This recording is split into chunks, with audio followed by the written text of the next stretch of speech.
Hey, good morning, everybody. Michael DDA here. You've joined the We Are Israel Sabbath class. We're going through Torah. Oh, how I love the Torah. We are almost done for the first time. And soon we're going to be going through it again. I can't wait to go through it the second time with all that we have learned this first time through. I say first time through. How funny is that? I've been through the Torah many times. But you know what? The discipline of going through the Torah verse by verse by verse by verse, like we have, to learn for ourselves what Yahovah has to say about his eternal and unchanging ways. Wow, that discipline will change your life and it will open your eyes to things that you've never seen before. Look at the changes that we have made since the beginning. Many of you have been with me since we started. Or maybe not since we started, but you've been with me for quite some time. And we have made changes in our understandings as we have gone through Torah. Now, I'm a man who's been through it many, many, many times. But in the last 3 years, wow, we've seen so much that has changed our understandings and allowed us, because of new understandings, to see things that we have never seen before. Well, for me, as I study, as I prepare for these lessons, I see things that blow my mind. I see how things begin to fit together throughout the whole of Yahovah's Word. And even beyond, because I'm going to show you some things today in Revelation that is got foundation in the Torah. I know everybody thinks everything has foundation. It doesn't. The commentaries have been perverted. I'm going to show you some of those perversions today. But you know what? There's still truth there. And, we know the truth. What does it say? If they do not speak according to Moses and the testimonies, to the law and to the testimonies, it is because there's no light in them. Well, we've got this New Testament that has some good and some bad. But we can't see the truth because we don't know the Torah. We've got to learn the Torah. That's the firm foundation that we build our life on. Thy word is a light unto my feet. Well, we're going to go to Deuteronomy. We're going to finish 32 today. We started 32 last week. Remember, 32 is the song of Moses. This is the song that he's giving to us. Some places it makes it look like it's the same day that he's going to die.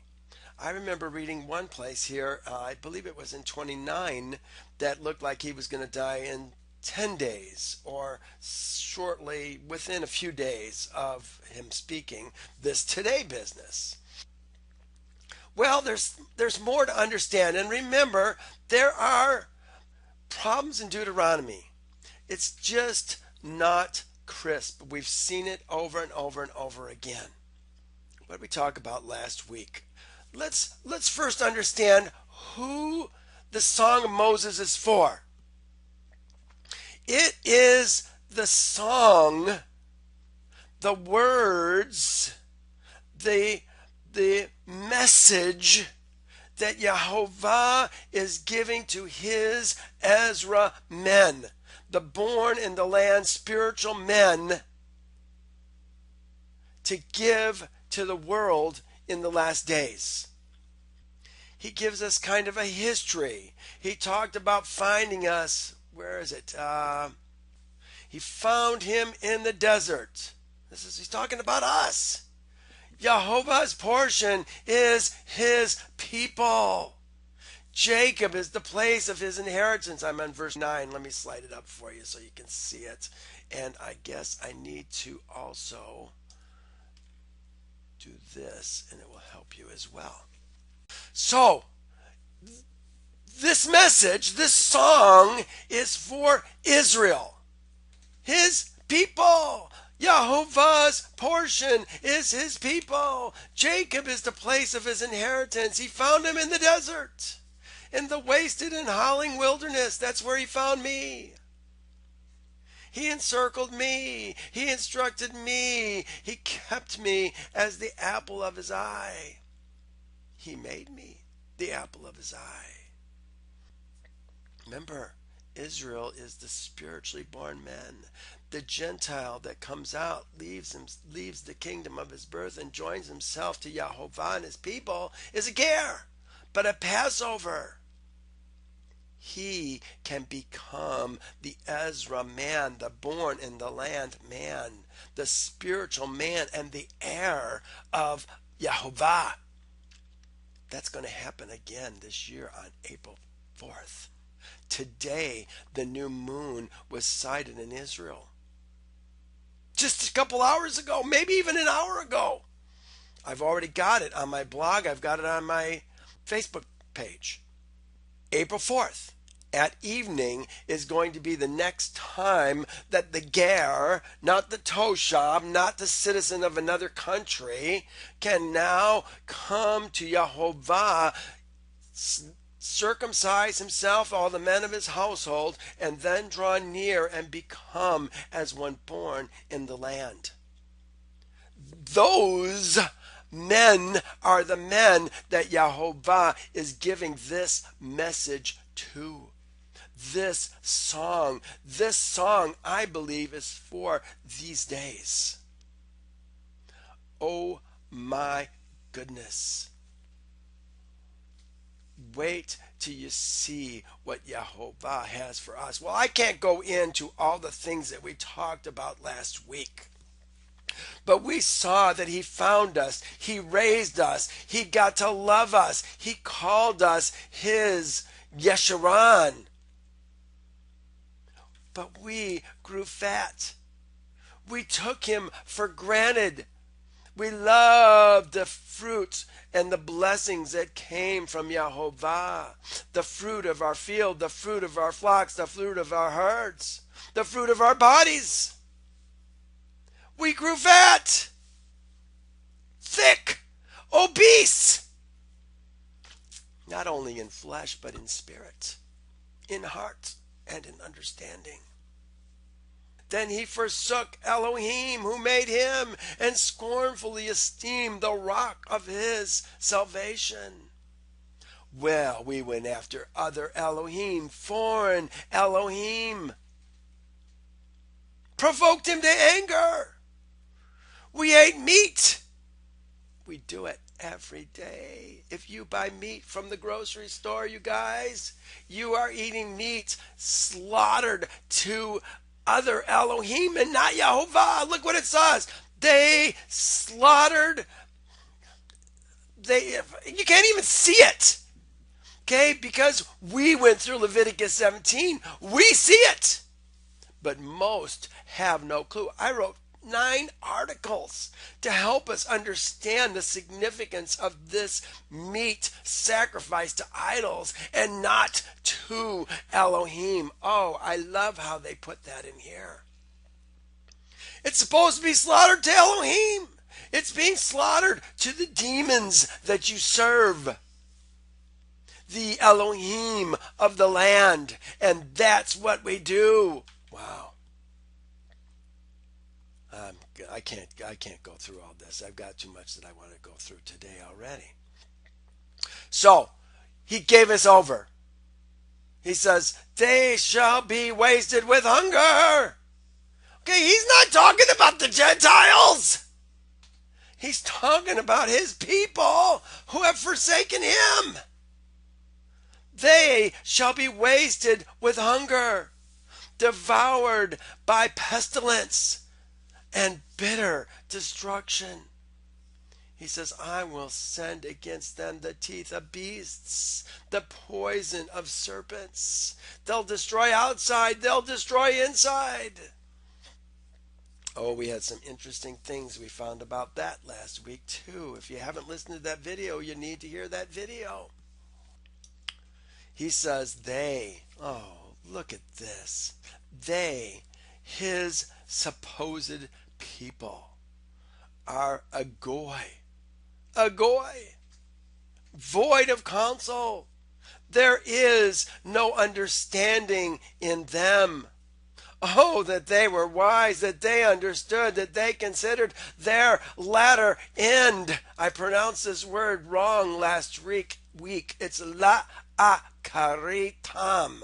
La'akaritam. We do not consider our la'akaritam. We don't consider it. We live a life of practicality. What's easy? What's convenient? We aren't going to put ourselves out of the way to do Yahovah's will when we can just do whatever we want and meet our needs. And that's where we're at today. We do not consider our latter end. La'akaritam. Shame on us. We go astray. This is what Yeshua was even talking about. It says, what shall we eat? What shall we drink? What shall we wear? He says, for even the Gentiles, think about that. They're living in the flesh. You are not supposed to be thinking like that. He says, seek first his kingdom. Yes, follow Yahovah. Do what is right in his eyes, not your eyes. Gee, I sound like a fire and brimstone preacher, don't I, today? Well, you know what? Maybe that's because that's where we're going. I don't usually talk like this. But we're going to see today that there is trouble on the horizon for those who do not consider their latter end. He said, how could one chase 1,000 and two put 10,000 to flight unless their rocket sold them and surrendered them?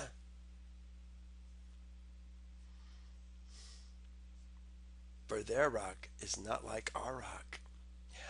No, they're going and serving other Elohim. You know, we have been raised in nationalism. America, love it or leave it. Oh, I've had people tell me when I say I've expatriated, I've left America. They're not fighting for me. Those Army guys, those Navy, those Marines, they're not fighting for my freedom. Fact is, they're not fighting for your freedom. They're fighting for the money makers of this world. They're fighting for control and power. They're pawns being used by the governments of this world to raise themselves up. But, you know, we've learned America, love it or leave it. Strong America. They tell us vote a president, vote for this president because we're going to have a strong. There's no America. Okay? America's been taken away. America's a place. The president that we vote for is the president of a corporation. We don't even know it. We're oblivious because we've swallowed the idea of a strong America, this nationalism. You know, all the countries in the world think that they're created a country by God. They all think the same thing. But they don't know who the Elohim is that created them. Yahovah has another kingdom altogether. And unless you're willing to leave that kingdom, you will never join yourself to Yahovah's kingdom. I'm talking to men, not women. We don't get it. He says, their vine is the vine of Sodom, their fields of Gomorrah, their grapes are grapes of gall. Their clusters are bitter, their wine is poison of serpents, and the cruel venom of cobras. Well, this is where we left off last week. He says, is this not laid up in store with me? What?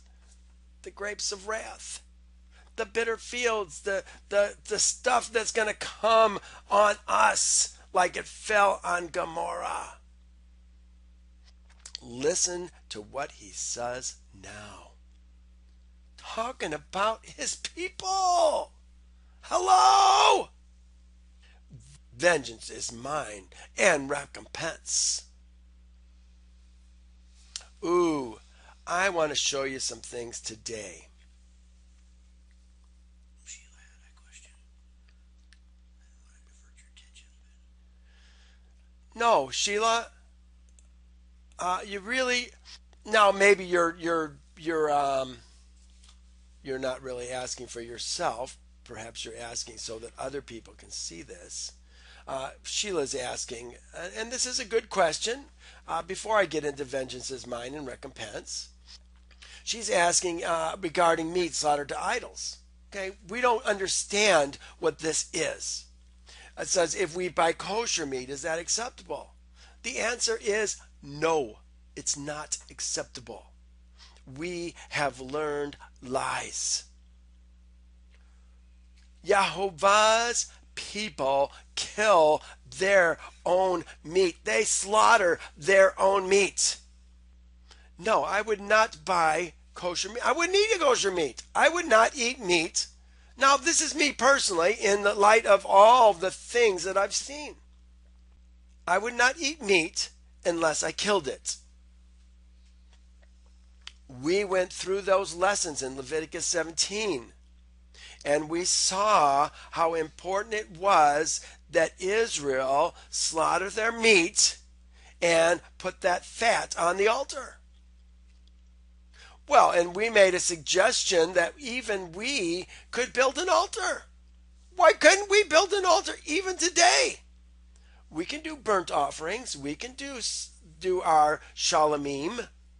That's the meats, the what they call the peace offering, which is totally made up.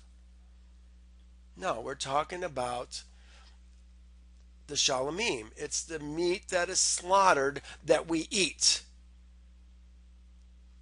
Well, again, we went through all those lessons. It appeared to me when I was doing those lessons that we had to build an altar, but we did find a verse in Deuteronomy 12 that said if the place where Yahovah puts his name is too far from us, that we can slaughter our goats, our sheep, and our herds, the cattle, as we slaughter the deer and the gazelle. We can slaughter them just like we would slaughter a wild animal. How do we slaughter a wild animal? We pour its blood out on the ground, and then we can use it just like we would use the deer and the gazelle. Well, again, I don't want to get into meat slaughtered to idols. We've spent a lot of time on that. I want to get to the point now where vengeance is his because we're eating that meat that is slaughtered to idols. See, even the kosher meat, here's why I say kosher meat is not what we want to do. Because even the kosher meat has to meet the guidelines of the USDA. Do you follow what I'm saying? Yeah, they do some things. They may make sure that it gets into the ground. But they're still doing things in line with the USDA, the health departments, and all the other departments that are associated with the food that we eat. Okay, that's the regulations that they're following in slaughtering the meat. our Father in heaven gives us directions on what we're supposed to do to slaughter meat to him. You follow me? That is the critical difference. How is the meat slaughtered? Is it slaughtered according to his ways, or is it slaughtered according to the Elohim that we serve's ways? You know, many people say they serve Yahovah, but they're still living according to the statutes, judgments, and ordinances of this world. You can't do it. You can't serve two masters.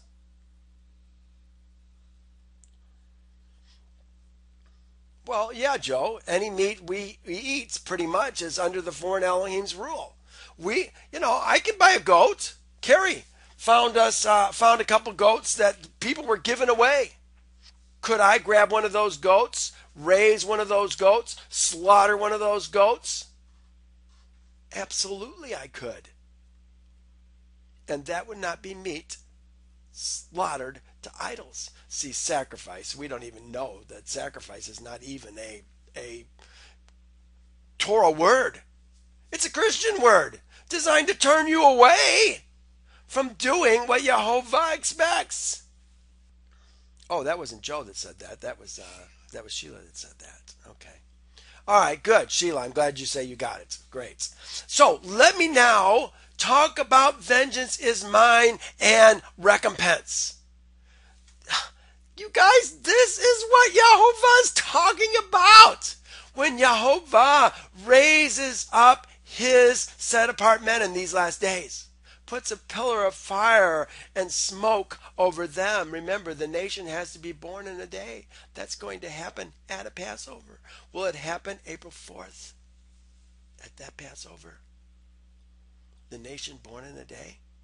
It takes a whole day. Remember, we slaughter our Passover lamb lamb or goat, at twilight.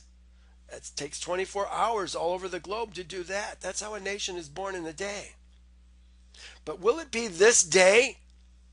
And when he raises up these people, what is their message going to be to the world?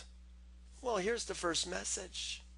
Fear Elohim and give glory to him, for the hour of his judgment has come. Worship him, not the Elohim of this world. Come to us. We need to make changes in our lives. We need to begin to consider our latter end. I want to go to Revelation just real quick. Bear with me. You know, sometimes as you know, I don't have notes. I want to go to 14. Here's the verse I was talking about. Fear Elohim, give glory to him, for the hour of his judgment has come. Worship him who made heaven and earth and sea and water and the sea and springs of water. Then the next message is Babylon has fallen. Well, I want you to see how all this fits together. He says, vengeance is mine and recompense. Let me show you one other New Testament verse. This is in Hebrews 10. And it's toward the end, like 26. Hebrews 10:26. For if we sin willfully, after we have received the knowledge of the truth, there no longer remains any, oh, look at what they put, sacrifice for sins. Remember, there's no word for sacrifice. What is the word that gets covered over? The word is slaughter, Carrie says. There is no slaughter for sins. Wow, talk about a bunny trail. My goodness. In Numbers 9, it says, the man who will not draw near and keep the Passover it says, his sins shall remain on him, and he will be cut off from among his people. So if we were going to understand this in the term of in the context of Torah, we could say there no longer remains a slaughter for sins. Okay, that would be correct. But a certain fearful expectation of judgment and fiery indignation which will devour the adversaries. Okay, that's what the Song of Moses is all about. You had the truth, you left the truth, and you served other Elohim. You know what I see happening with most people? Well, there's a couple ways. Here's what I was going to say, is that they will pick and choose what truth they want to follow. But even that's wrong, because it's not about what truth we want to follow. It's about leaving the kingdom of our birth, joining ourselves to Yehovah's people, and following everything. Well, granted, we can't do everything right now. We don't have a kingdom. We don't have, well, we have a kingdom. We don't have a priesthood. We don't have a temple. So there's some things that we can't do. No, Yahovah's kingdom is eternal. This is what I'm telling people right now. Come out from among them. Be separate from them. So here he's talking about a man who sins willfully. These would be people who he knows. He says, anyone. Oh no, let me just finish this. There remains no sacrifice for sins, but a certain fearful expectation of judgment and fiery indignation which will devour the adversaries. He says, anyone who has rejected Moses' law dies without mercy on the testimony of 2 or 3 witnesses. Not about what you think, it's about what they saw. How much worse punishments do you suppose will he be thought worthy who has, now look at what it says. This says, trampled the Son of God underfoot. Folks, you've learned lies. Trampled the Son of God underfoot. Counted the blood of the covenant by which he was sanctified a common thing. And insulted the Spirit of grace. That's fine. There's nothing with that. Counted the blood of the covenant by which he was sanctified. How are we sanctified? The blood of the covenant happens at Passover. It's not about Yeshua.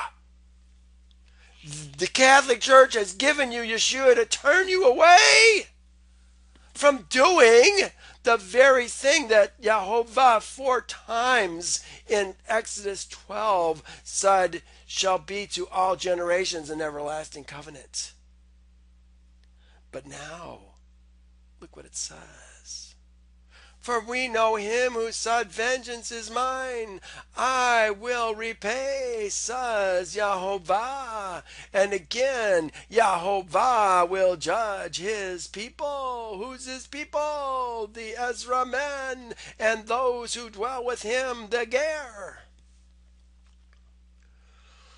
Not the Gentiles. They're already SOL. They're going down. And there ain't nothing going to be done to help them. We're talking about Yahovah's people who have left him and served other Elohim right now. There's no hope for the Gentiles.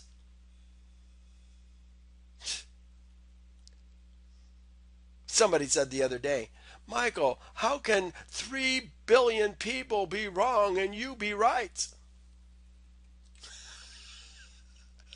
Oh my goodness. These people, I'm sure they said the same thing about Noah. You know, am I a lone speaker?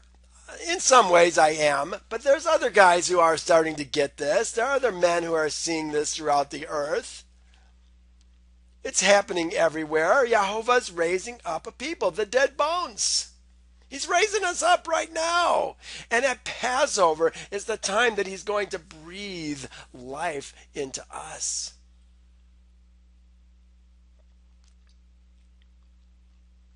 So, here we are. Vengeance is mine. I will repay. Let's go back now to where we were in that verse, because I've got some things that I want to show you. Vengeance is mine and recompense. We just read the one in Revelation. Yeah, I guess we didn't even really get that far. The next message that these messengers will bring is Babylon is fallen, the great city, because she made all nations drink of the wine of the wrath of her fornication. Now keep in mind, Babylon, truly Babylon is all those who are doing the statutes and judgments and ordinances of other Elohim who aren't Yehovah. That's the true Babylon. But we're talking about she's made the nations drink. Wow. So now I want to talk about fleeing from Babylon. You know, this is what we need to do right now. We need to come out from among the people that we dwell with. I always like to say the kingdom of our birth. We're all born into a kingdom. It doesn't matter where you're born into some kingdom. You have some Elohim that's ruling over you. And most of us do what I did and joined myself officially to that kingdom when I got my driver's license, signed that driver's license. Oh boy, now I'm a true harlot. Glory! You know, I didn't know it. I didn't get it. What a sad day that was in my life. Vengeance is mine and recompense. I want to go to this verse right here. This is Jeremiah 51:6. He says, flee from the midst of Babylon. Everyone save his life. Do not be cut off in her iniquity, for this is the time of Yehovah's vengeance. He shall recompense her. Here it is right here. It says, Babylon was a golden cup in Yehovah's hand. A golden cup in Yehovah's hand? Isn't that interesting? That made all the earth drunk. The nations drank her wine. Therefore the nations are deranged. Babylon was suddenly fallen and been destroyed. You know what? This is what's going to happen in the last days. Oh man, I'm not going to get through near what I want to get through today. I hope I get through the Song of Moses. What are we going to expect in the last days? We talked about a nation being born in a day. That's the male child of Isaiah 66 that's being born in a day. It's that male child that's going to deliver the woman. The woman is the Ger. Those men who have left the kingdom of their birth. They're going to come to us, dwell with us. That's what Ger do. But before that can happen, Yahovah has to raise us up, set us apart in the earth. He's going to do that on Shavuot. Just like he did with the men in Acts 2, put a pillar of fire or put a small fire over their head. This time we're going to have pillars of fire over our head. Pillars of fire, pillars of smoke. I always say they're both there. You just can't see the fire in the daytime. You can't see the smoke at the night. But they're both there.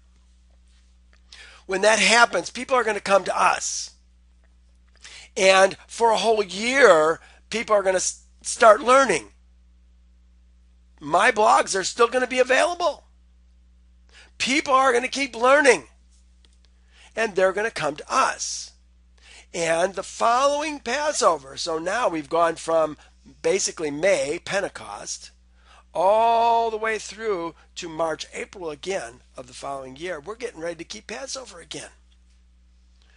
Ooh, the nations are going to realize that that last Passover created a whole bunch of problems for them. And they're not going to want to have us do that again. And they're going to start saying things like, we're not going to allow you any longer to keep the Sabbath. You're not going to keep the Passover. Those slaughters that you do on Passover, they're outlawed. Can't do them anymore. And we're going to do them. There's going to be a whole bunch of Ger that are going to come and join us. They did the past year, didn't they?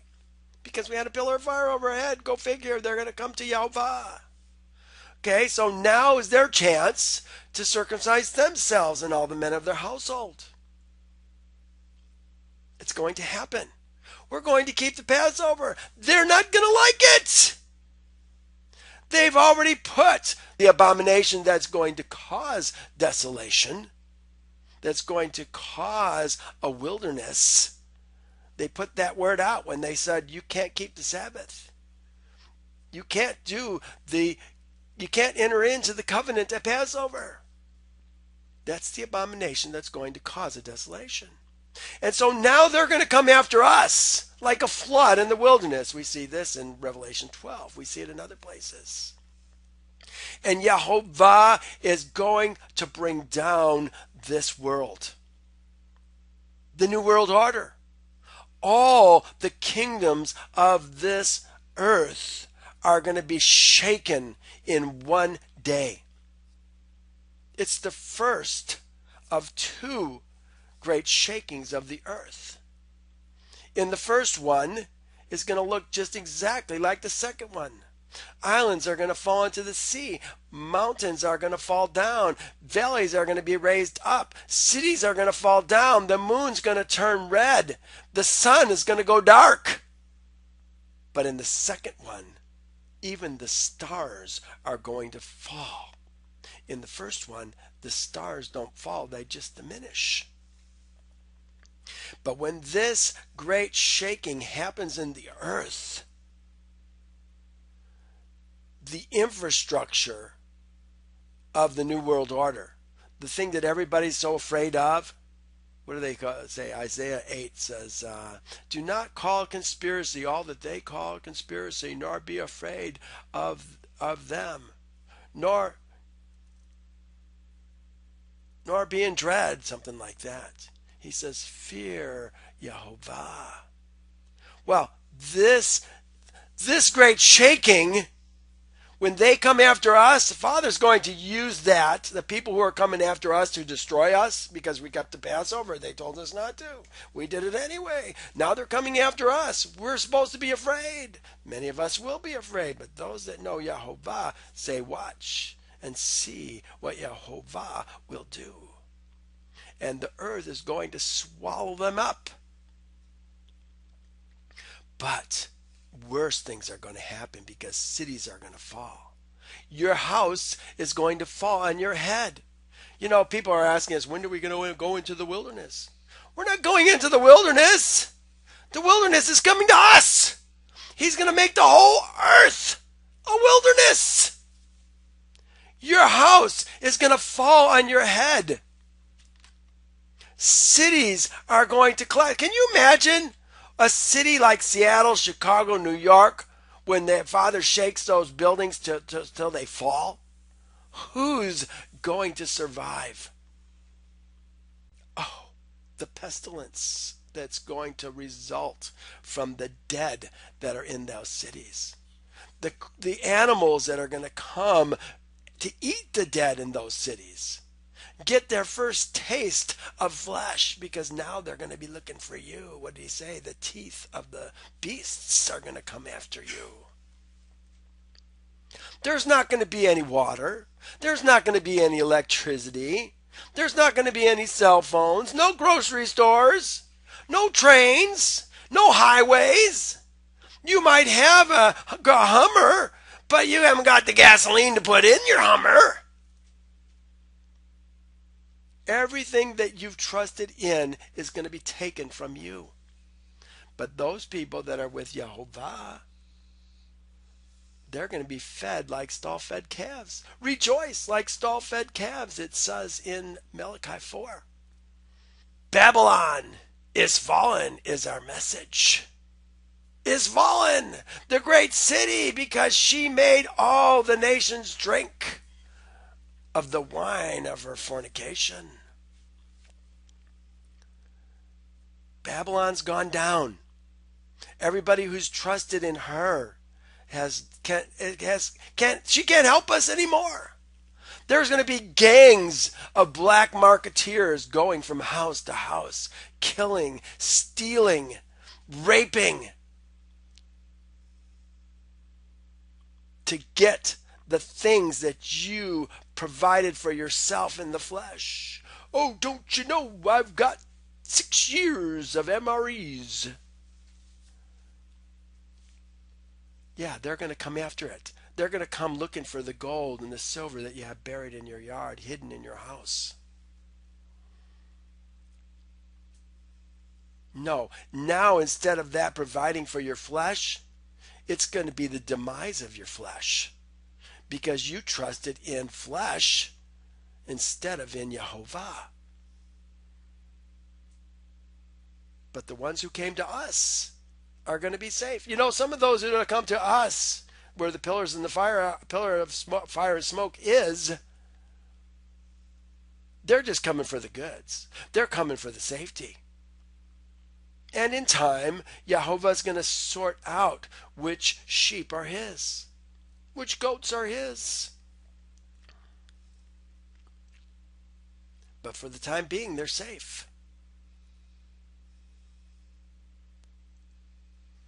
Well, I was amazed when I started to see all these things, but I want to show you, I want to go just a little bit further here. It says, Babylon has suddenly fallen and been destroyed. Wail for her, take balm for her pain. Perhaps she may be healed. He says, in fact, I have to give you my version of this. We would have healed her, but Babylon would not be healed. He says, forsake her.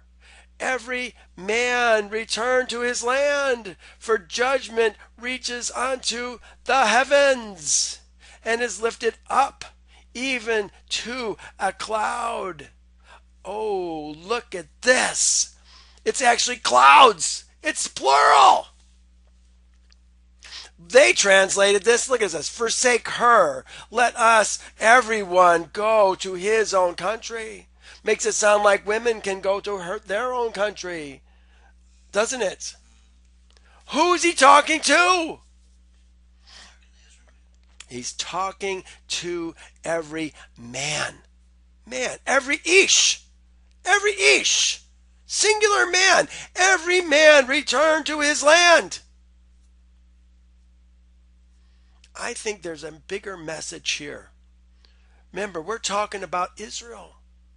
Israel forsook Yahovah and went and served the Egyptians, the Assyrians, the Babylonians, and still we were not satisfied.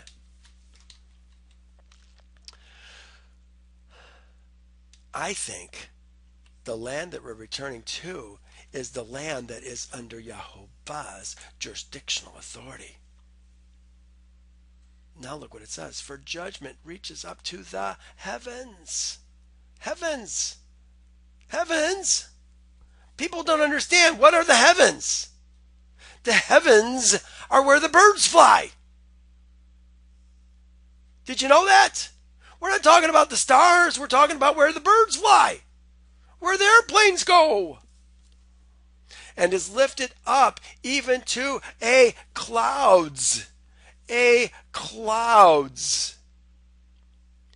I think this is amazing. Remember, we've talked about the qualitative plural and the quantitative plural in Torah. We've seen it over and over and over again. The qualitative plural, when we talk about trees, would be a whole bunch of trees. But if we're talking about the quantitative plural, when we're talking about trees, it could be a whole bunch of trees, or it could be one great big tree. This is that happens with Elohim. If you notice, when I read God as Elohim and I read gods as Elohim. Why? They're the same word. One is qualitative, one is quantitative. We serve Elohim, gods. But we're supposed to serve the Elohim on the mountain, the qualitative Elohim.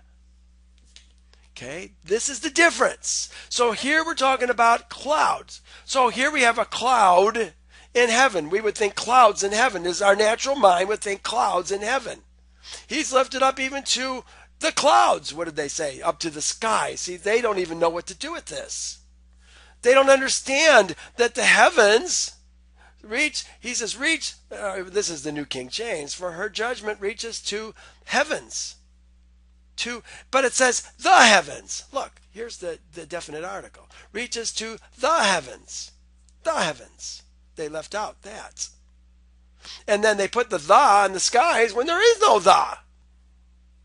So I could have taken this, and I probably should have taken this, and put it in red so that I know this is a completely added word. What's the point here? Where is Yahovah seen? When we saw Yahovah, when he came, he spoke to Moses, he spoke to all Israel, the Ezra men, when he came into the temple and filled the temple, what was always there with his presence? Do you know? Clouds. Carrie says it was the clouds. It was the cloud. It's the cloud. But it's the clouds, because it is the cloud that has Yahovah's presence in it. Lifted up even to a cloud. This is where Yahovah's presence is. This is the qualitative cloud that Yahovah dwells in. Forsake her. Let every man go to his own land, not country, land, Aretz. For her judgment reaches to the heavens and is lifted up to the cloud. The clouds, the cloud, the big cloud. To Yahovah. I put together this week for you and for me. This is called Yahovah, and I put it under Yahovah. Let me do this. I'm going to search this real quick. Topic notes have a search engine, and I can search for cloud. C-L-O-C. Can't see it. C-L-O-U-D. Let's see what we get here. Oh, there it is. Cloud. Yahovah in. All right, this is the one I want. Cloud, C-L. Cloud, Yahovah in. I want you to see some things here. This is really important because we're talking about the day of Yahovah's vengeance and his recompense. And Yahovah came down in a cloud, this is Numbers 11, and spake unto him, Moses, and took the spirit, and took of the spirit that was upon him and gave it to the... I wanted you to see that Yahovah came down in a cloud. That's what I wanted you to see. We don't need to go any further. Here it says, the light is darkened by the clouds. This is Joel 1-3. Blow the trumpet in Zion. Sound the alarm in my holy mountain. Let all the inhabitants of the land tremble. tremble, their land, not the inhabitants of the heavens, but the inhabitants of the land. For the day of Yahovah is coming, it is at hand, a day of darkness and gloominess, a day of clouds and thick darkness. There it is, clouds. That's the plural, clouds. Clouds and thick darkness. What are we talking about? That's where Yahovah is. That's the qualitative clouds and thick darkness. He says, like a morning cloud spread over the mountains. A people come great and strong, the like of whom have never been, nor will there ever be such after them, even for many successive generations. A fire devours before them, behind them a flame burns. The land is like a garden of Eden before them, and behind them a desolate wilderness. Nothing shall escape them.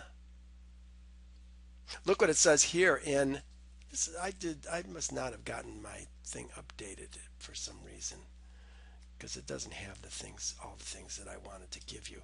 But this is good. So let me go to this is the Song of David. Remember, David is the shadow picture of the 144,000. What happened to David is going to happen to us. Here's 8 through 12, I believe it says. It says, then Yahovah shook, or then the earth shook and trembled. The foundations of the heavens quaked and were shaken because he was angry. Isn't this exactly what I was just telling you is going to happen? Then the earth shook and trembled. He was angry. Smoke went up from his nostrils. He devoured, and devouring fire from his mouth. Coals were kindled in it.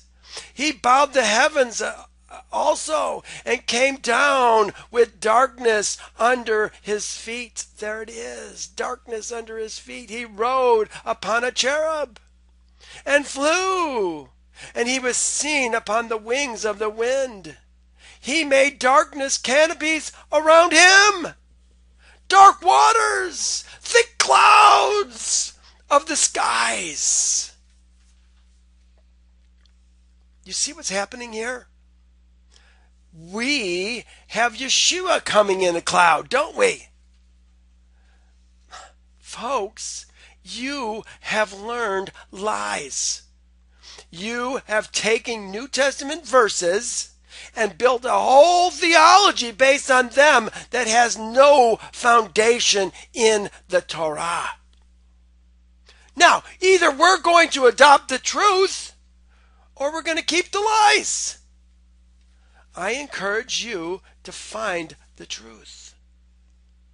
This is all over in here. Look at here, Psalms 97, 1 through 5. Yahovah reigns. Let the earth rejoice. Let the multitude of the isles be glad. Clouds and darkness surround him.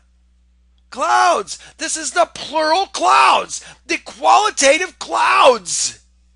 It's one big cloud that surrounds him. It's the important cloud. The qualitative cloud. Righteousness and justice are the foundation of his throne. A fire goes before him and burns up his enemies round about. His lightnings light the world. The earth sees. Let me move this up. The earth sees and trembles. The mountains melt like wax at the presence of Yahovah. This is what we were just talking about, the mountains falling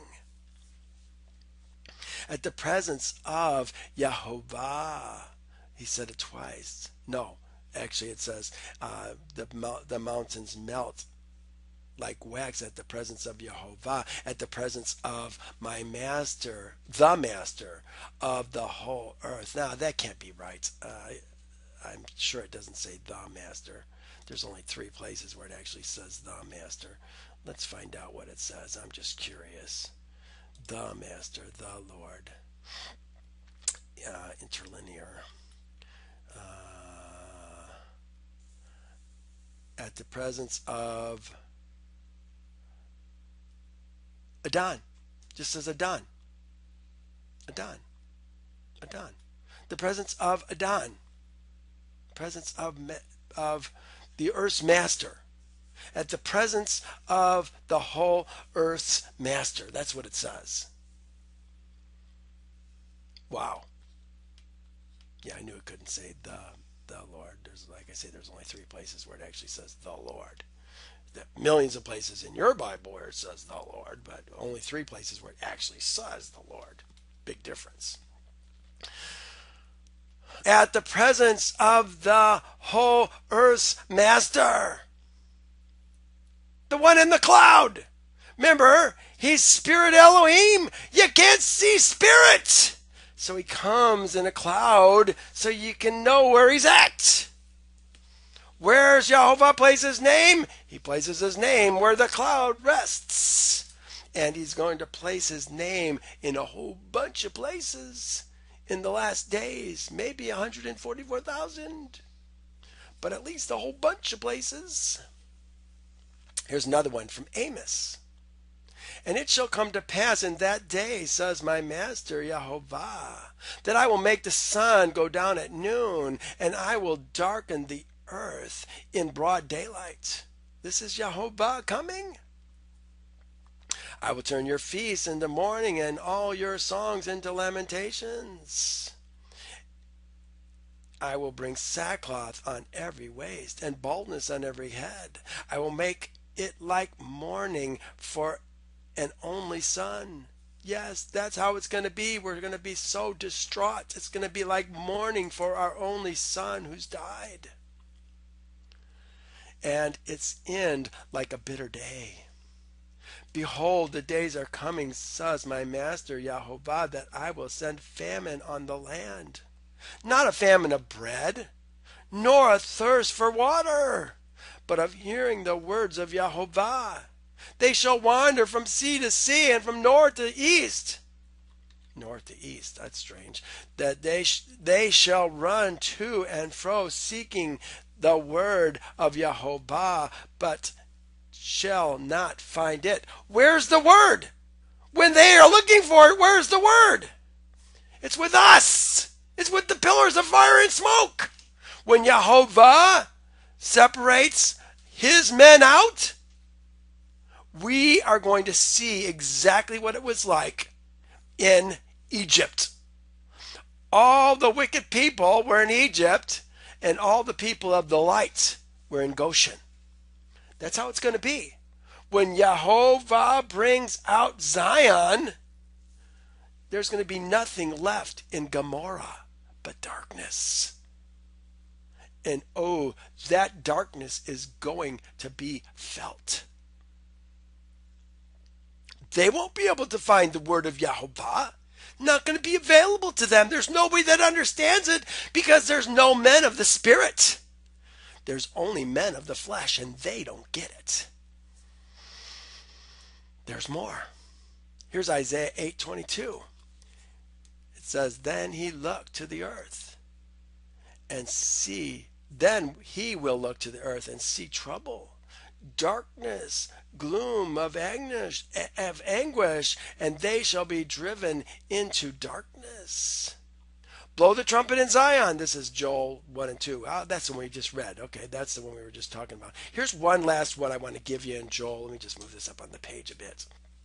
It says this, and I will show wonders in the heavens and on the earth, blood and fire and pillars of smoke.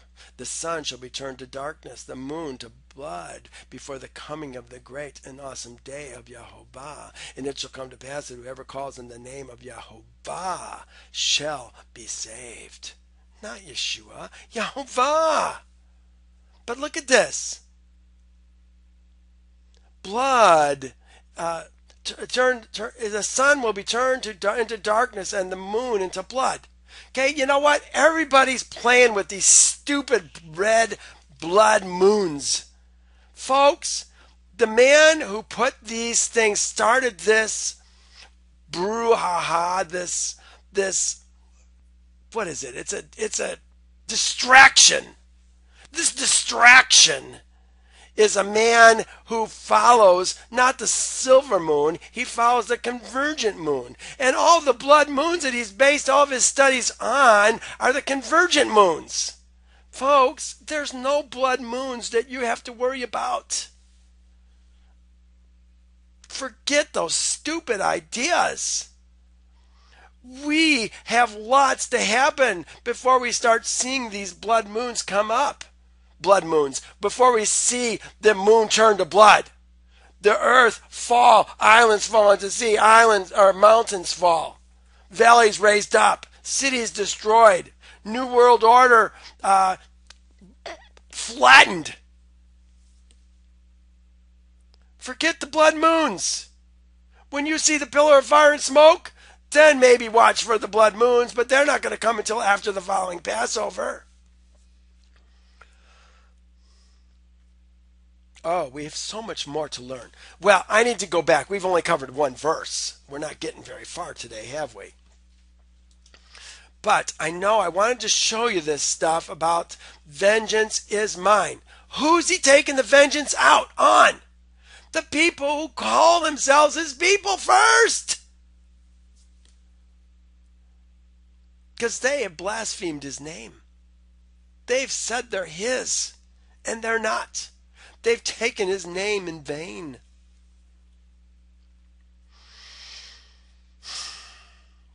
Vengeance is mine and recompense, he says. Let's see if we can get back to where we were. I restarted my Bible, so I'm going to have to do it the hard way. The manual way. Let's go to Deuteronomy 32. And we're going to go to verse 35. Here we are. Vengeance is mine. I will recompense.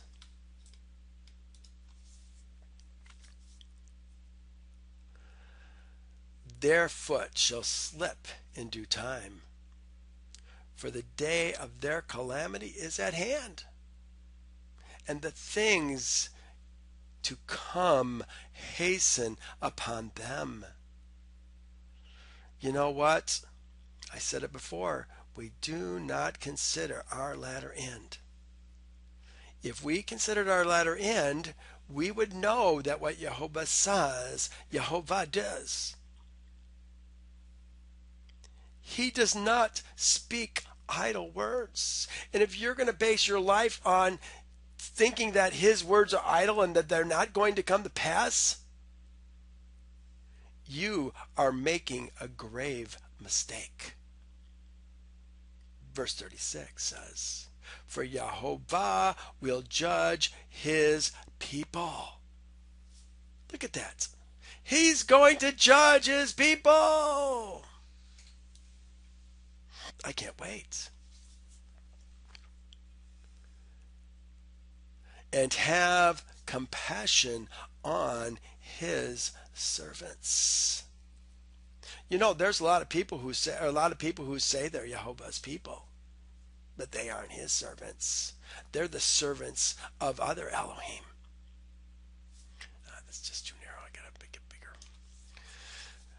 They serve other Elohim, foreign Elohim. That's what we did. That's why he was jealous. That's why he kicked us out of the land, because of the harlotry that we were involved in. That's why she's called the harlot. When he sees that their power is gone and there is no one remaining bond or free.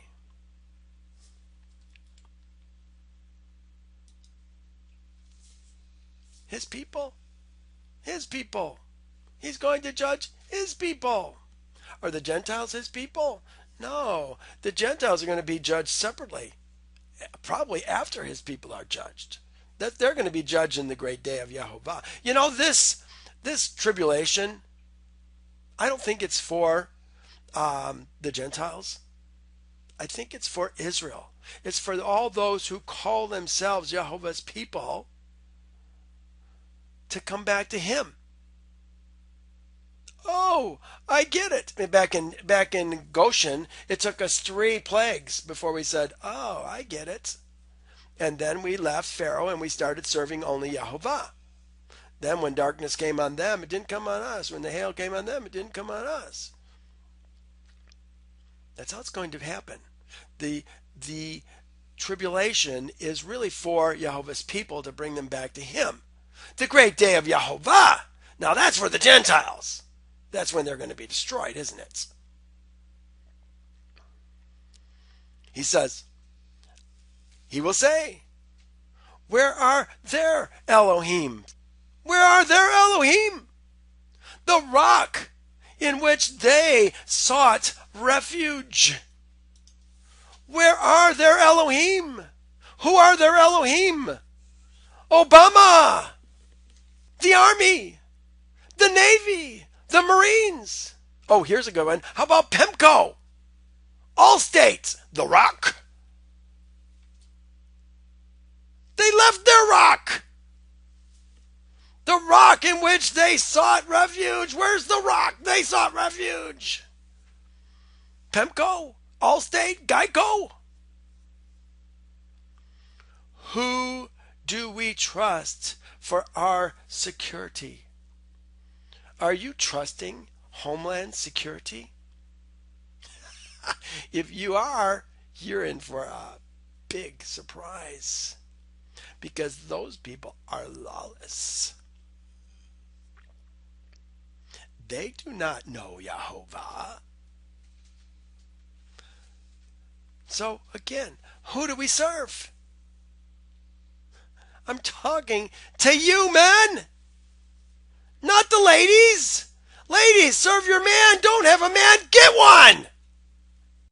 We've got to do what we were created to do. So he says, where are their Elohim? The rock in which they sought refuge.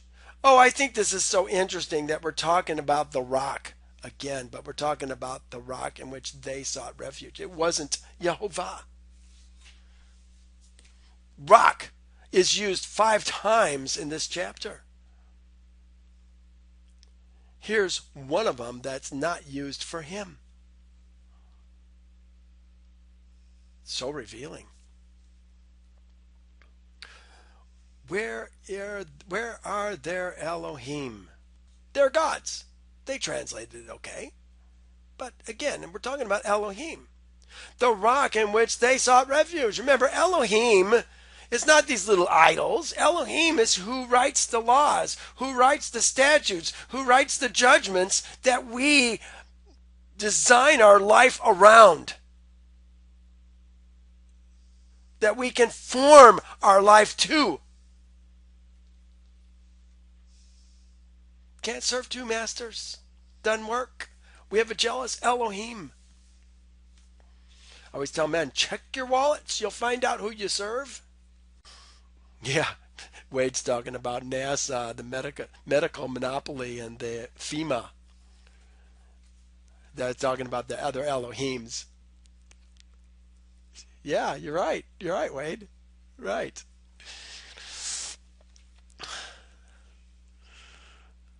Well, look at this. Who ate the fat of their slaughters? Oh, here it is again, you guys. Same concept in this chapter. We saw it, Deuteronomy 17, just 32:17. Here it is. They sacrificed to demons, not to Elohim. See, you can tell that who we're talking to. Sacrifice to demons, not to Elohim. Look at the contrast. If it's not Elohim, then it's the demons. Okay? So the food that we eat is not slaughtered to Elohim, so who must it be slaughtered to? Just process of elimination, folks. Well, here it is again. Who ate the fat of their slaughters? Again, it's the understanding that has to go back to Leviticus 17, Deuteronomy 17, Deuteronomy 32:17, Leviticus 17, 7 and 9, Leviticus 3. Let me just show you some of these verses. Here, let me just show you first. No sacrifice. Okay, this is a polluted word. If there's a word in there it says sacrifice, you know it's polluted. Okay, so it's either added or it's changed. This word is the word I usually tell you it is. It's the word zavik. A zavik is something that we slaughter and eat. If we don't eat it, it's not a slaughter. We can, what is the word? Shakat it and bring it to Yehovah. That is, kill it and bring it to Yahovah. But if we slaughter it, if we zavik it, it's going to be something that we eat. The Passover is a zavik. All the shalamim are zavik. That's the meat that we and our families eat. Here's Leviticus 17, 7 through 9. I'm going to have to go to it. You can't see it as that well. 7 through 9, I said. Just take it up to the top here. They shall no more offer their slaughters to demons. Demons. They actually use even a different word than Deuteronomy uses. After whom they played the harlot. But see, look at this. Demons, after whom they played the harlot. Who are you playing the harlot with if you're not serving Yahovah? See, it's there. We just don't see it. He's telling us there's a contrast. If you don't do it to demons, if you don't do your slaughters to demons, after whom you played the harlot, then you know that you're playing the harlot. Playing the harlot has to do with what? Not serving Yahovah, not following his statutes, his judgments, his ordinances. We're serving other Elohim. So it's there. We just miss it.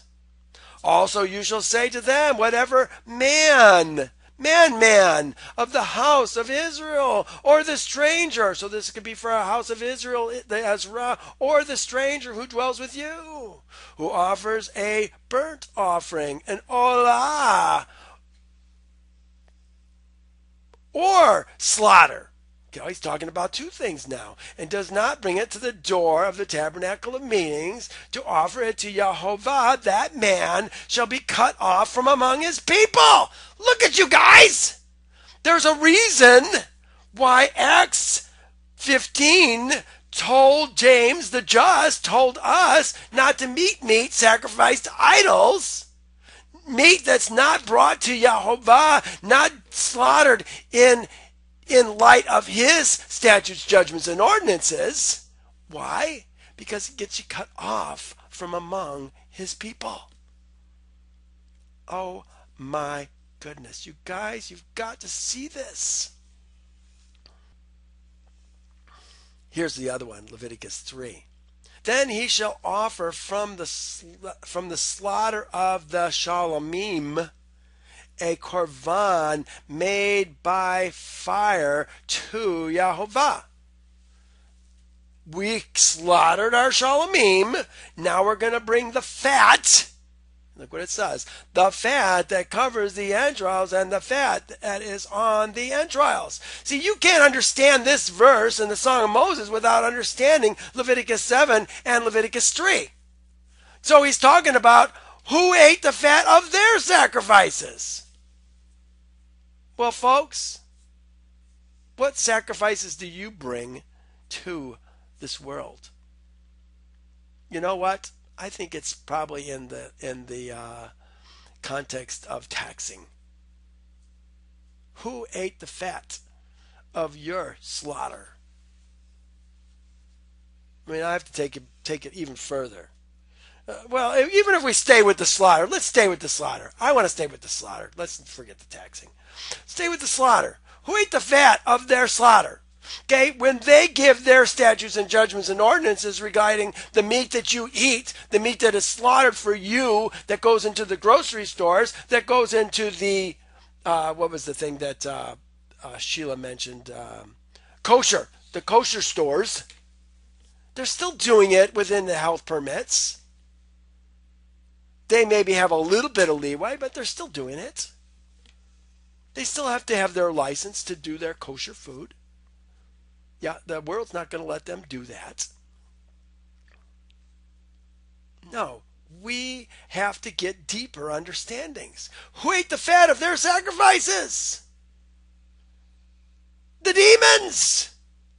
The people who created the statutes and the judgments and the ordinances and drank the wine of their drink offerings. Let them rise and help you and be your refuge. We're still talking about the rock, who isn't Yehovah, aren't we?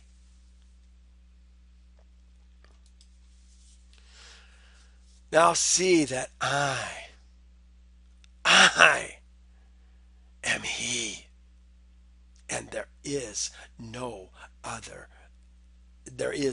Elohim besides me. Folks, forget your Yeshua. He's not an Elohim. You have been lied to. You have built your theology based on New Testament understandings that have no foundation in the Torah. The words of Yahovah given to Moses that we cannot add to or subtract from. He says, now see that I am He. Look at what he says. Remember I talked about repeated words? We've talked about this many times. We talked about it last week. Here it is. Ani am He. I am He. And no other Elohim, no Elohim with me. This is a direct translation from the Hebrew. I kill and make alive. I wound and I heal. From my hand, none can deliver. None can deliver. I want to go to another topic note. This is the one that I was looking for. Yehovah, no other Elohim. So let's do it this time correctly. Y-E, Yehovah. No other Elohim but. I want to just show you some verses. We just did the one here in 39 or 32:39, but here's one, Deuteronomy 33:37, 33 through 35. Deuteronomy 4:33 through 35. Did any people ever hear the voice of the Elohim? The Elohim. This is one of about 30 places in the scriptures where it talks about Ha Elohim, the Elohim, speaking from the midst of the fire, talking about on the mountain, as you have heard and live. Or did Elohim ever try to go and take for himself a nation from the midst of another nation by trials, by signs, by wonders, by war, by a mighty hand and an outstretched arm, and by great terrors, according to all that Yahovah, your Elohim, did for you in Egypt before your eyes? He's going to do it again. To you it was shown, that you might know that Yahovah himself is Elohim. There is none other besides him. Read his lips. There is none other besides him.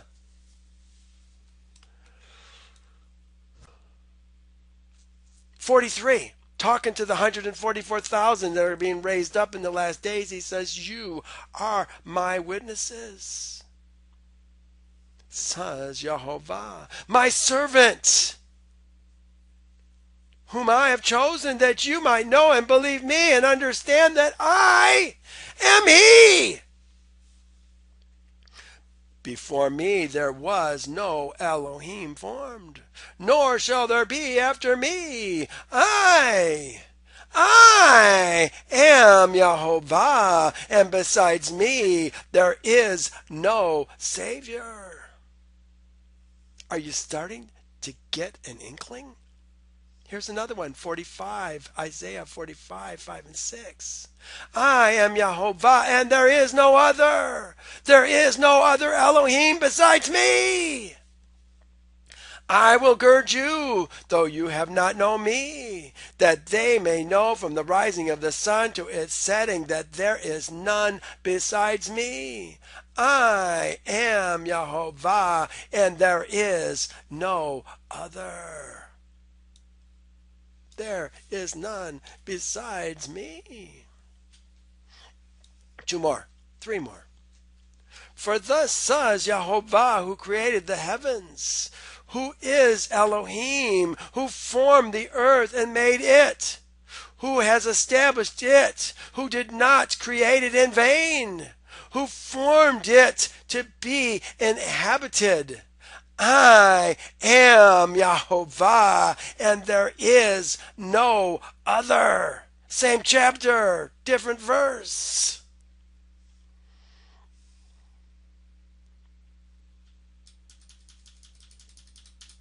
Look to me and be saved, all you ends of the earth, for I am Elohim, and there is no other.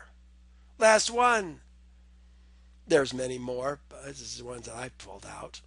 I am Yehovah, your Elohim. This is the preface to the first commandment and the first commandment. Who brought thee out of the land of Egypt, out of the house of bondage. Thou shalt have no other Elohim existing before my face. Folks, how can it be any more clear than that? The doctrines, this Trinity doctrine, this caca that you have learned is lies. Close that doggone New Testament and start learning the word of Yehovah. That New Testament was given to you by the Catholic Church after they perverted it. Don't listen to it. Don't build your theology based on anything in it that you can't find in the Torah or the prophets. You'll be misled. This is why we've got thousands and thousands and thousands of denominations. Now see that I am He. I'm going to read it like it's supposed to be read. And no Elohim with me. I kill and make alive. I wound, I heal, and I heal. From my hand, none can deliver. No. When Yehovah comes, you aren't going to be delivered by your Elohim. When we come in His staff and in His place, you're going to think we're Elohim because you can't be delivered from us and we can't be killed. Ooh, boy, there's a unique thing. We'll get to that eventually. Let's go to 40. How are we doing on time? Oh, 32. Wow. Now see, now I guess 40. For I raise my hand to heaven and I say, I live forever. Listen to that. That's Yehovah. I live forever. If I whet my glittering sword, and my hand takes hold of judgment on judgment, I will render vengeance to my enemies. There it is. I will take vengeance and recompense. Here's the recompense. I will render vengeance to my enemies and repay those who hate me. There's the recompense. I will make my arrows drunk with blood. Remember, this is the words, this is the song that Israel, me, the Ezra men, are giving to the world. All the people who think they're Yehovah's people, based on some crazy idea that if you believe in your heart and confess with your mouth the Lord Jesus Christ, you shall be saved. Folks, ridiculous. Ridiculous. This is the words that we're speaking to those people.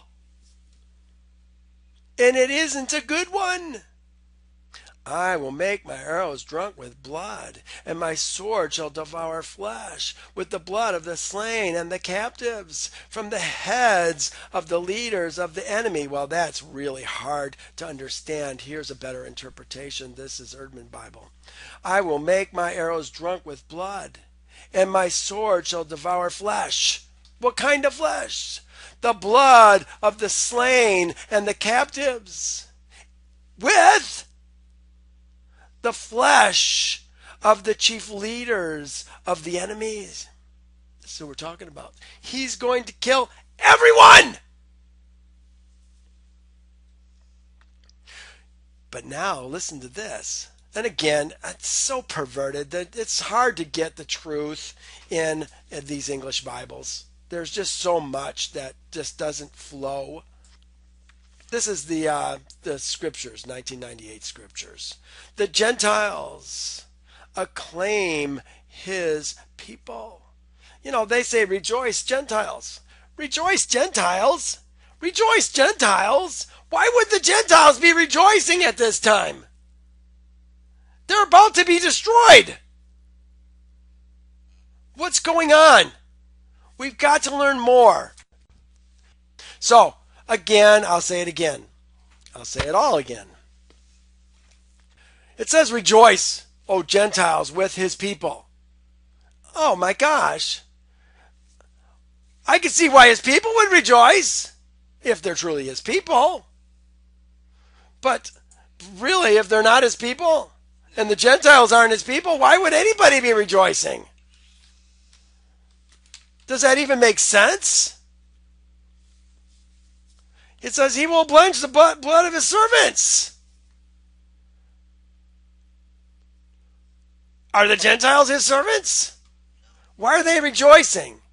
Okay, there's more that we got to learn here. The word that they're using here is Gentiles. This is Gentiles, the Goy. Acclaim his people. I guess I don't have the word for acclaim, but it gets translated by practically everybody as rejoice. Why would the Gentiles be rejoicing? For heaven's sakes, they're about to be killed.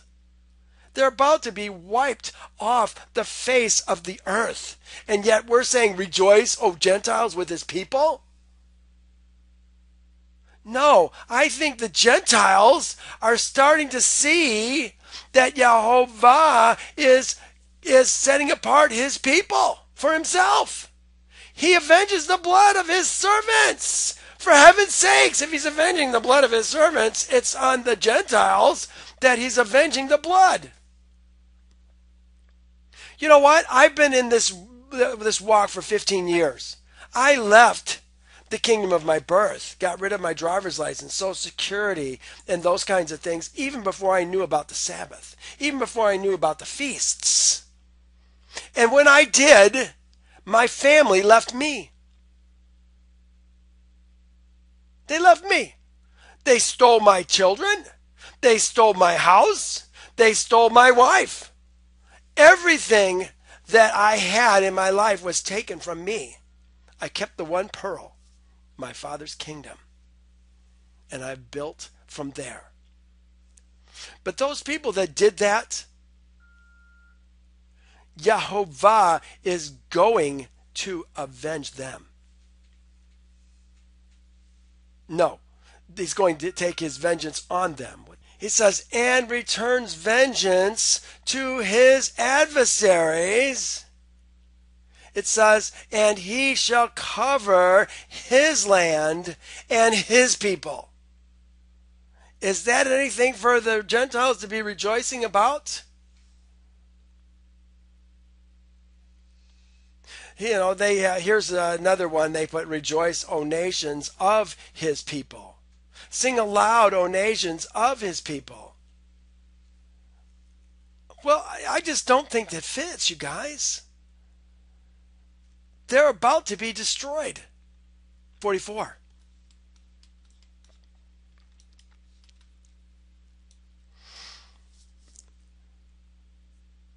So Moses came with Joshua, the son of Nun, and spoke all the words of this song in the hearing of the people. So it sounds to me like the song has just finished.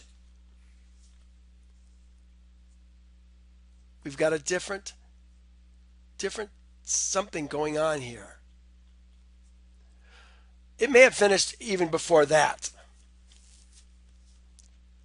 He goes on. Moses finished speaking all these words to Israel, to all Israel. Who is all Israel?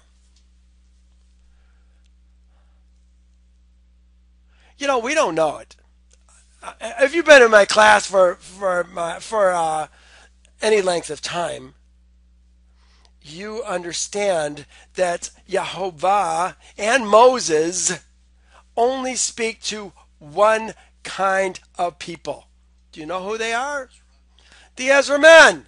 So we talk about his people, verse 43. His servants, verse 43. His people, again, verse 44. And all Israel, we're talking about all the same people. The Ezra men. Moses doesn't talk to my wife. Bone of my bone, flesh of my flesh. I talk to my wife. He doesn't give her any instructions. And that's the same for the woman that belongs to every other man. Don't belong to a man? You better belong to a man pretty quick, because you're going to be in trouble. Here's what he's going to say to all Israel. And he said to them, set your hearts on the words which I testify among you today, which you command your sons to be careful to observe all this law.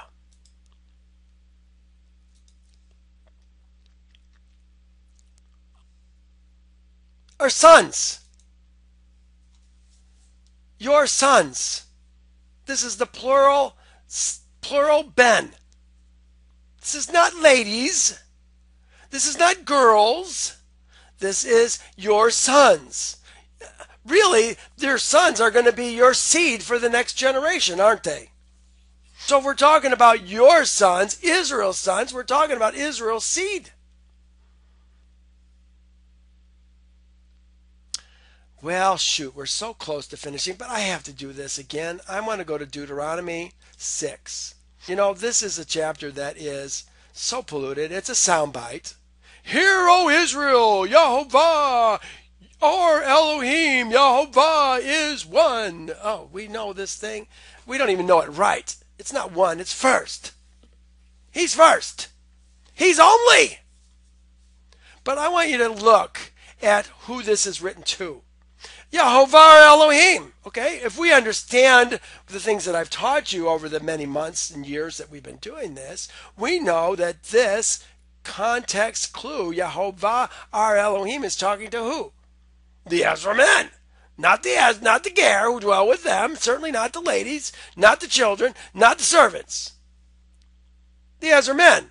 Listen what he says. Now this is the commandments, and these are the statutes and the judgments Yahovah your Elohim, the Ezra man's Elohim, has commanded to teach thee, that thou may observe them in the land which thou art crossing over to possess.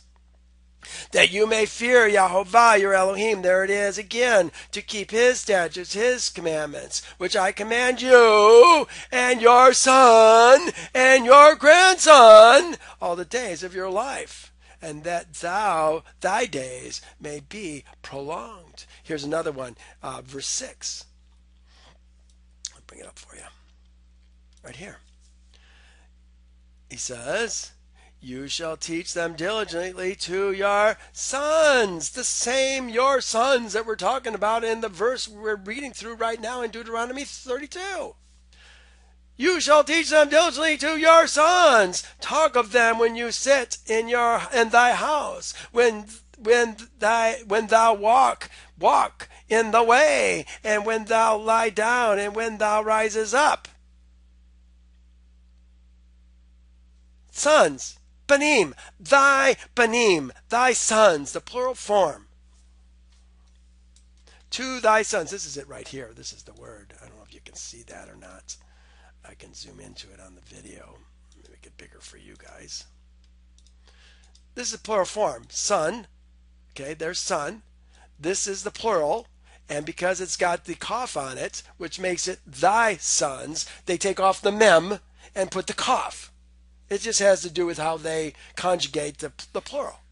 And then this says to thy sons. To thy sons. It's plural. There's no lady Ben. Not a single one. Okay? The commandments are given to men, and then men lead their women. They lead their servants. They lead the ger who dwell with them. Going back.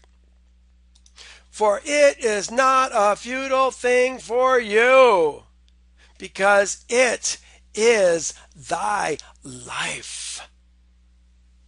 Hear that? It is thy life, and by this word thou shalt prolong thy days in the land which you cross over the Jordan to possess. It is thy life. What do we start with today? Saying most people live by expedience, by what's practical. Folks, you're going to die with expedience. You're going to die doing what's practical. Learn to do all the words of the Torah. It says in verse 46. It says, for it is a futile thing for you. Or it is not a futile thing for you. Okay, what is futile? Here's the word. It is rek. Empty, worthless. This is what Solomon was saying when he says, vanity, vanity, all is vanity. What profit has a man from all his labor in which he toils under the sun? One generation passes away, another generation comes, but the earth abides forever. What? This is all about considering your end, isn't it? They did not consider, oh, there it is right there. They did not consider their latter end. These men are wise ones who have considered their latter end. Oh, that they were wise, that they understood this, that they would consider their latter end. Yes. Set your hearts on all the words which I testify among you today, which you shall command your sons, thy sons, to be careful to observe all the words of this Torah. For it's not a futile thing for you. This is kind of the wrap up of all of Torah right here. Because the next chapter we're going to go talk about the blessings that he gave to the sons, really to the tribes. You know, in the end of Genesis, Jacob blesses his sons. He says something about each one of them. Now Moses is going to say something about each one of the tribes. But this is kind of the wrap up. Set your heart on all the words which I testify among you today, which you shall command your sons to be careful to observe. Oh! Which words are we talking about? He says, they put a dash in there. All the words of the Torah! For it is not a futile thing for you, because it is your life, men. And by this word you shall prolong your days in the land which you cross over to possess. Then Yahovah spoke to Moses the very same day. Listen to this. The same day. What day are we talking about? Let's find out. Here it is. Then Moses went and spoke all these words to all Israel. There it is again, all Israel. And he said to them, I am 120 years old. Today. So here's the today that we're talking about. Then Yehovah spoke to Moses that very same day, saying, go up to this mountain. Must have been a busy day. Go up to this mountain.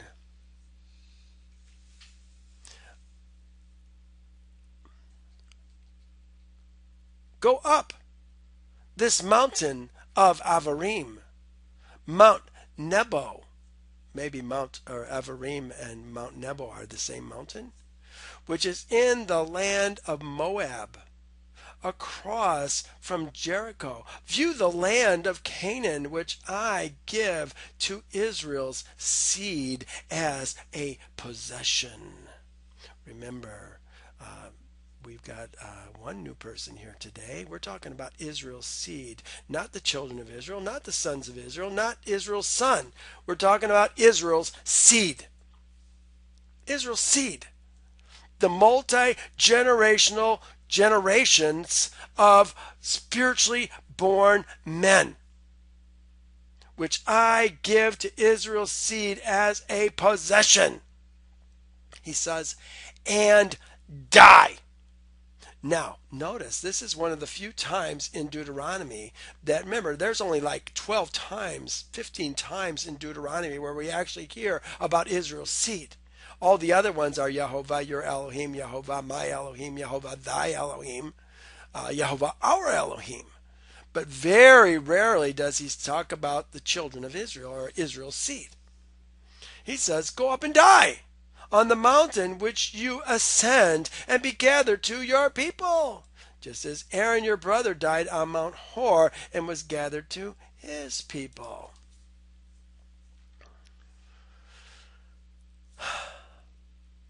You know, something came to me when I was reading this.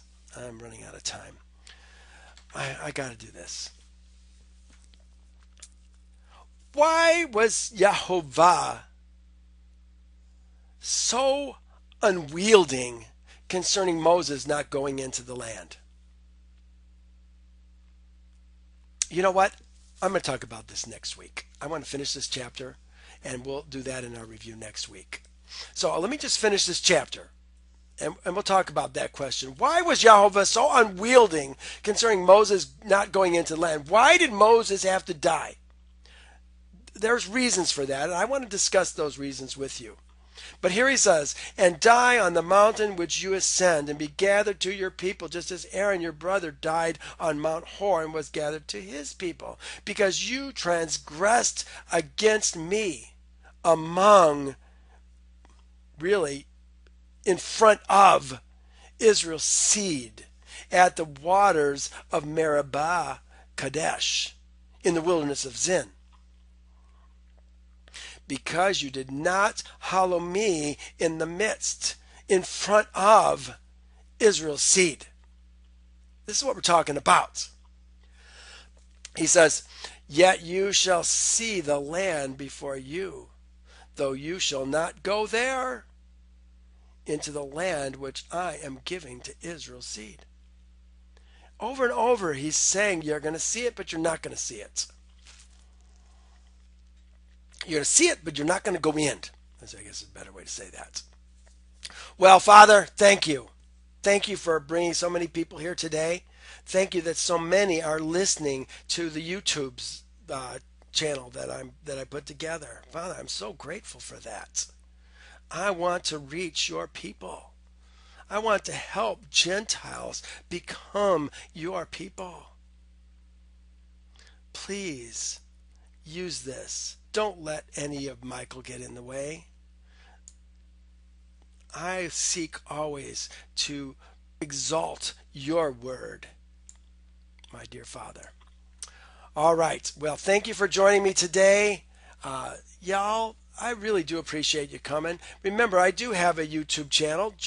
Go to the YouTube channel. Subscribe to it if you would.